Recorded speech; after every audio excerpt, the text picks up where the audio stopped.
अस्सलाम वालेकुम नाज़रीन, मैं हूं राव दिलशाद हुसैन और आप देख रहे हैं सिटी न्यूज़ नेटवर्क का डिजिटल प्लेटफॉर्म। आज हम हमारे मेहमान हैं सूबाई वज़ीर इंसानी हकूक़ व अक़लीती अमूर सरदार रमेश सिंह अरोड़ा। आज इनसे बात करेंगे कि बजट में क्या ख़ास होने जा रहा है बजट के हवाले से, क्योंकि जो कि पेश होगा पंजाब असम्बली में, और उसमें मिनॉरिटीज़ डिपार्टमेंट का क्या क्या जो डेवलपमेंट की स्कीम है ख़ास तौर पर, उस हवाले से कितना बजट मुख्तस किया जा रहा है। क्योंकि पंजाब असम्बली में जब भी बात होती है तो मसीही आबादियों को बहुत क्रिटिसाइज़ किया जाता है, वहाँ के मसाइल का बहुत तज़किरा होता है, लेकिन क्या अब वो इस बजट में हल होने जा रहे हैं, इस पर भी बात करेंगे। और क्रिश्चियन पर्सनल लॉज के हवाले से अब तक की क्या पेशरफ्त हुई है और कब तक ये जो एक्ट है ड्राफ्ट होगा, इस पर भी बात करेंगे। बहुत शुक्रिया रमेश साहब। रमेश साहब, सबसे पहले बताएं कि बजट आ रहा है, क्या देने जा रहा है मसीही कम्युनिटी को? देखिए, इसमें जिस तरह पहले भी बात हुई थी, हमने पिछले साल भी जहाँ पे मसीही आबादियाँ हैं उनकी तरक्की और खुशहाली के लिए जहाँ जहाँ पे बेसिक एमिनिटीज़ नहीं हैं उनके लिए बजट मुख्तस किया था। इस साल भी उसी तरीके से बजट मुख्तस हमने करवाने के लिए दरख्वास्त दी है। अपना मानी जाएगी दरख्वास्त? पूरा प्लान दिया, लेकिन आपको पता है इस वक्त असम्बली में तो बहुत इशू होता है इस वक्त जो, क्योंकि आपको बखूबी अंदाज़ा है इस वक्त जो कट लगा है, जो फेडरल गवर्नमेंट हमारे प्रोविंस का हिस्सा लेगी, तो सर्टनली उसका इम्पैक्ट तो नीचे आएगा। वो मेरे महकमे को भी आएगा, बाकी महकमों को भी आएगा। लेट्स सी उस पर क्या होता है। बट इसका मतलब हरगिज़ ये नहीं कि काम रुक जाएगा। वक्ती तौर पर थोड़ी सी वो स्लो होएगी वो पेस, बट मुझे जो वज़ीर आला पंजाब का जो पैशन है, जो विजन है, जो उन्होंने कहा हुआ है, वो हम कब्रस्तानों की चार दीवारियों के लिए वो भी प्रोजेक्ट लेके जा रहे हैं। जहाँ जहाँ पे हमारी मसीही आबादी है उनके लिए भी प्रोजेक्ट मंसूबे लेके जा रहे हैं। सुना है आपने लाहौर, फैसलाबाद और गुजरावाला 3 डिवीजन्स की मसीही आबादियों को टारगेट किया है। हमने लाहौर, यहाँ पे मसाइल वाकई खत्म हमारा मिसाइल में ये तो नहीं कह सकता कि ऑल ऑफ अ सडन मसाइल ख़त्म होंगे, लेकिन अब 3 अरब सुना है कि इसमें जी। इस वक्त हमारा फोकस ये है कि जहाँ जहाँ पे मसीही आबादियाँ हैं, देखिए लाहौर के अंदर तकरीबन कुछ 7 से 8 लाख मसीही आबादी हैं, और बदकिस्मती से जहाँ पे वो रह रहे हैं वहाँ पे बेसिक कम्युनिटीज़ नहीं हैं। और जहाँ पे मेरा फ़र्ज़ है बतौर वज़ीर, लेकिन मैं ये इसके साथ बहुत ज़रूरी है, और मैंने आपको पता पंजाब असम्बली के अंदर भी आवाज़ उठाई थी। उस कॉन्स्टिट्यूएंसी के जो एमपी एमएलए साहिबान हैं जिन्होंने उनसे वोट लिए, उनका भी फ़र्ज़ बनता है कि वो उनकी आवाज़ बने, उनके लिए फ़ंड्स लेके आएँ। लेकिन मैं अपनी ज़िम्मेदारी से बरूज़िम्मा नहीं हूँ। हमने इस वक्त लाहौर के अंदर जहाँ जहाँ पे हमारी मसीही आबादी हैं वहाँ पे हम उनकी तरक्की के लिए देखा है वैसे जाके आपने? जी, जी। मैं तो अभी रात को ही, मैं जनाब, मैं तो रहते ही फील्ड में हूँ, आपको तो पता है। अब मैं देखिए, मैं तो अभी रात को, आप बिहार कॉलोनी की बात कर रहे हैं, फजल साहब आए थे, इतना बड़ा मजमा लगाते हैं वहाँ पे, मैं तो अभी लेकिन मसाइल पर बात नहीं होती। मैं तो अभी रात को बहावलपुर, डेरा नवाब, अहमदपुर शर्किया से गया हूँ। जी, मुझे पता है। इससे पहले मैं फैसलाबाद गया हूँ। इससे पहले मैं, आप यू नेम, जहाँ जहाँ से मैं होके आ रहा हूँ, शायद आज तक तारीख में नहीं हुआ। मैं कल जब साउथ पंजाब था तो मुझे वहाँ की आवाम ने बताया कि सर ये आपका 14वां से 15वां विज़िट है पिछले 2 साल के अंदर। आज तक कोई वज़ीर हमारे पास एक से दूसरी दफ़ा नहीं आया, चाहे वो किसी भी जमात से हो। मैं ये समझता हूँ हमें उनके हकूक़ उनकी दहलीज़ पे पहुँचाना है, लेकिन ये वैक्यूम आज का नहीं है।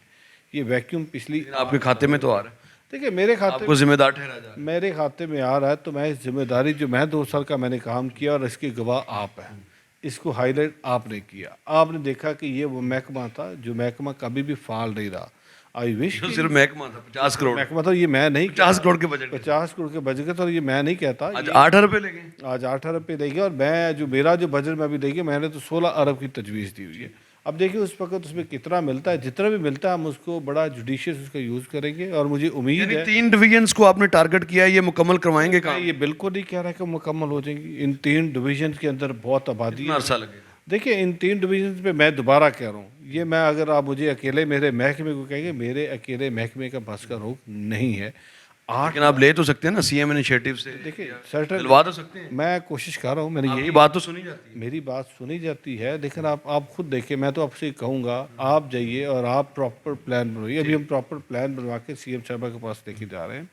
अब उसमें से मुझे कितना बजट मिलता है वो अब उसके बाद मैं कुछ फैसला अब करूँगा। बात करेंगे, सिख मैरिज एक्ट हो गया, हिंदू मैरिज एक्ट हो गया, अब क्रिश्चियन पर्सनल लॉज की बात हो रही है, वो क्या है ज़रा बताएंगे, कब तक ये ड्राफ्ट होगा? और ये बड़ा दरीना मुतालबा था। देखिए, मैं आपको राव साहब एक बात बताऊं, जहाँ पे आप निशानदेही कर रहे हैं तरक्याती कामों की, मैं ये मानता हूं कि यस, बहुत लकूना है इन पे बहुत। अगर आज से 4 दहाइयाँ पहले काम शुरू होता तो शायद ये मसाइल इतने ना बढ़ते, और हर आए रोज़ के साथ मसाइल बढ़ रहे हैं। और हमें ये समझना होगा कि जब पाकिस्तान बना था तो 3 लाख मसीही थे।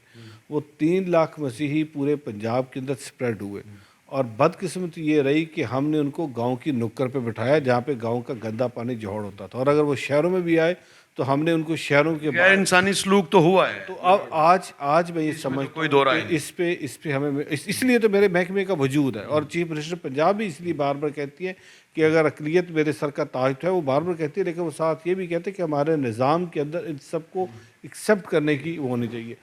अब सवाल ये है कि ये जो आप निशानदेही कर रहे हैं, ये पिछले 3 दहाइयों से ये मसला है।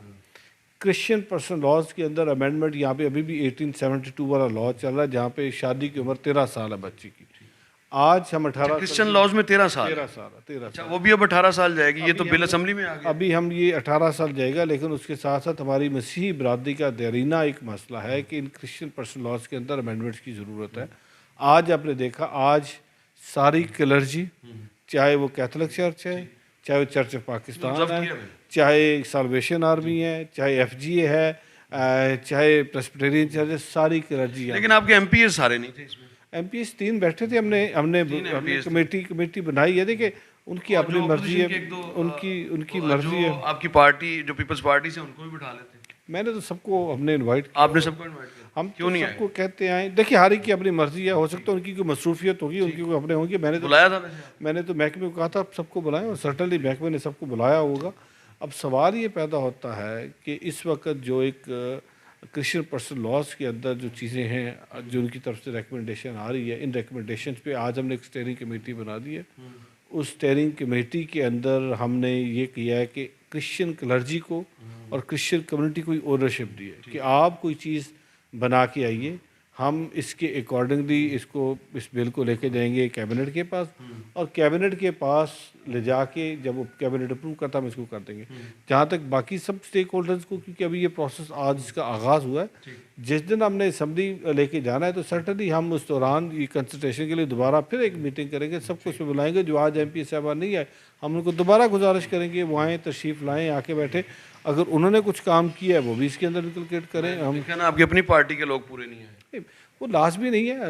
अभी तो सात हैं, 8 हैं। अभी तो ये आज पहला इजलास है, अभी ये को ख़त्म तो नहीं हुआ ना। इसके अंदर स्टेक होल्डर कंसल्टेशन, तो इसलिए स्टेक होल्डर